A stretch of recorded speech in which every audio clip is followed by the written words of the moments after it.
Fenomena banyaknya komentar negatif, nyinyir, julid, menghina, merendahkan di kolom komentar media sosial, terutama saat seseorang tampil berani untuk live streaming, berbagi, atau berjualan, itu bukan hal yang muncul tanpa sebab. Ada beberapa faktor yang mendorong orang-orang melakukan hal negatif itu, dan semuanya cukup kompleks. Mari kita bahas secara mendalam. Anonimitas dan rasa aman palsu di balik layar. Banyak orang merasa berani berkata kejam di dunia maya karena mereka tidak terlihat langsung.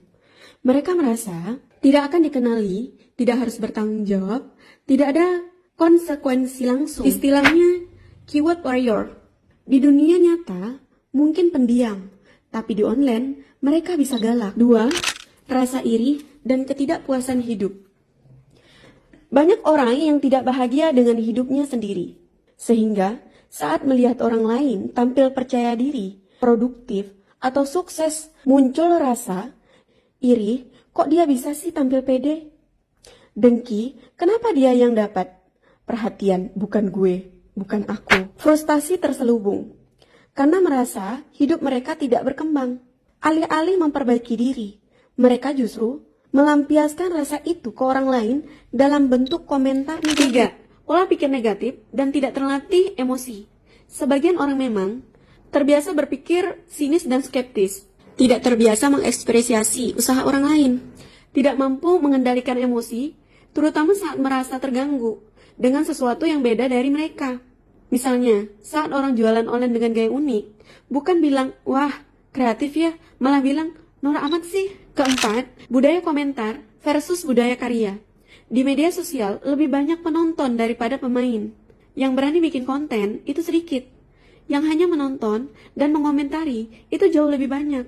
Dan sayangnya, penonton berhak menilai apa saja, tapi lupa bahwa mereka tidak tahu perjuangan dan proses di balik layar.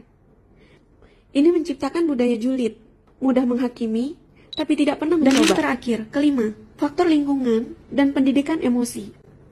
Orang-orang yang terbiasa melihat orang lain saling menjatuhkan di rumah, sekolah, media, tidak pernah belajar menghargai perbedaan, tidak dididik untuk berempati dan menjaga etika berkomentar. Jadi lebih cenderung mengulangi pola negatif ini di media sosial. Komentar buruk bisa jadi cerminan isi kepala dan hati mereka sendiri. Jadi kesimpulannya, komentar buruk bukan cerminan dari kualitas konten, tapi seringkali cerminan dari isi hati si komentar. Orang yang sakit hati, minder, iri, atau tidak bahagia akan lebih mudah menyebar hal negatif. Sementara orang yang damai dengan dirinya sendiri lebih suka mendukung atau diam kalau tidak suka. Jadi, apa yang bisa kita lakukan? 1. Fokus ke karya, bukan komentar. 2. Saring kritik, bukan serap semua. 3.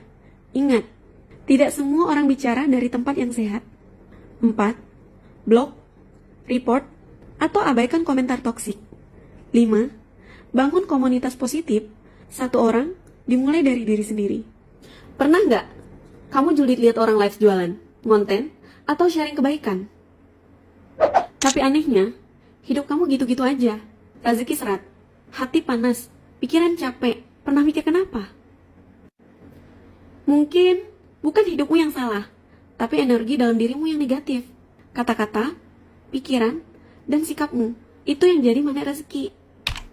Buku ini bantu aku ubah pola pikir, bukan cuma cari uang, tapi bersihin hati dan buka pintu rezeki. Capek hidup nyinyir terus?